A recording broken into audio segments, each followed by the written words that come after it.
Shalom Obracha, nous terminons avec la 11e Mishnah, Mishnah Yud Aleph, on termine le premier Perek. La Mishnah nous parle de celui à Ose Sukato Kemin Serif, il fait sa souka comme une tente, c'est-à-dire il n'y a pas de toit, il y a juste les deux parois comme un V à l'envers, si on veut. Oshe Samcha la Kotel, où on a posé la souka contre un mur et il n'y a pas de toit. Il y a la paroi qui va jusqu'à l'autre paroi. Est-ce que c'est cachère ou pas? Rabbi Eliezer dit Pasoul, c'est possède. Pourquoi Mipnei She'en lo gag? Rabbi Eliezer dit que la souka n'est pas cachère parce qu'il n'y a pas de toit. Il faut un toit. Même si ces parois sont faites de roseaux, de srar cachère, mais ce sont des parois et ce n'est pas un srar. Il faut des parois et un srar. Mais les chachamim marchent. Les chachamim disent que c'est cachère.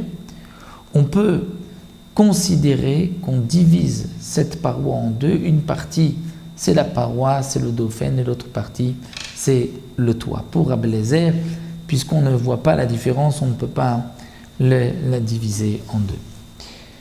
Une autre machloket que la Mishnah nous enseigne, c'est concernant machatzelet kanim, c'est-à-dire une natte de jonc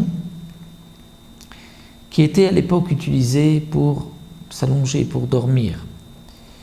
Donc si elle a été attachée pour qu'on puisse s'allonger dessus, elle est mekabelet touma, elle peut recevoir l'impureté, c'est comme un lit, et donc on ne pourra pas s'en servir comme srar. Donc une petite machatzelet, une petite natte, d'après tout le monde, nous explique le Barthénoura, ce n'est pas cachère puisque c'est fabriqué pour s'allonger dessus, et donc c'est mekabel touma. La machloket, c'est machatzet kanim gdola, une grande. Est-ce que c'est cachère ou pas? D'après Tanakama, en général, la grande est utilisée comme srar. Une petite, elle est toujours utilisée pour s'allonger dessus comme lit. À l'époque, on dormait sur des nattes de jonc. Et donc, le Tana nous dit, machatzelet kanim gdola, une machatzelet qui est grande, certainement qu'elle a été faite comme srar, et donc elle est cachère. Mais asa'al et shriva, si volontairement on l'a faite, on l'a rattachée pour en faire un lit, pour s'allonger dessus, là elle est mekabel et touma, elle reçoit donc l'impureté comme lit, ven mesachimba, on ne pourra pas s'en servir comme srar.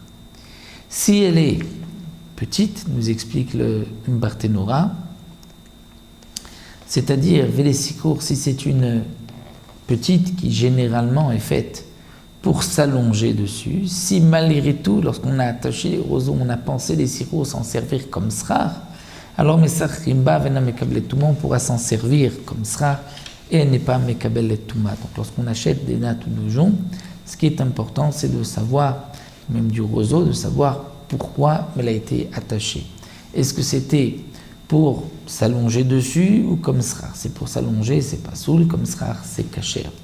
Donc là, Tanakama nous dit que la grande, généralement, c'est comme srar, mais si volontairement on l'a attachée pour s'allonger dessus, là c'est pas soul. La petite, normalement, c'est pour s'allonger, mais si on l'a attachée pour s'en servir comme srar, c'est cachère. Rabbi Eliezer dit non, achat ktana vachat gdola, qu'elle soit grande ou petite, toutes les nattes de jonc sont faites en général pour s'allonger dessus, et donc à sa'al et shriva, c'est-à-dire que généralement elles sont faites pour s'allonger, et donc elles sont mekabelet touma, peuvent recevoir l'impureté veine, sachim, bon, on ne pourra pas s'en servir comme srar, puisque nous avons vu que uniquement ce qui ne reçoit pas l'impureté peut être utilisé comme srar, les secours, mais dans le cas où on a volontairement attaché les joncs pour s'en servir comme srar, la mesakrimba, on pourra l'utiliser comme srar, mais elle ne recevra pas l'impureté, il n'y a pas, donc, puisqu'elle n'est pas mekabel touma, elle peut recevoir l'impureté, donc mesachimba, on pourra s'en servir comme srar. Donc là, nous avons terminé le premier Pérek, on se retrouvera pour des nouvelles Mishnayot concernant toujours le din de la souka et de celui qui mange dans la souka sous un lit, ça nous verrons Bezrat Hashem dans le premier Pérek, dans le deuxième Pérek, la première Mishnah.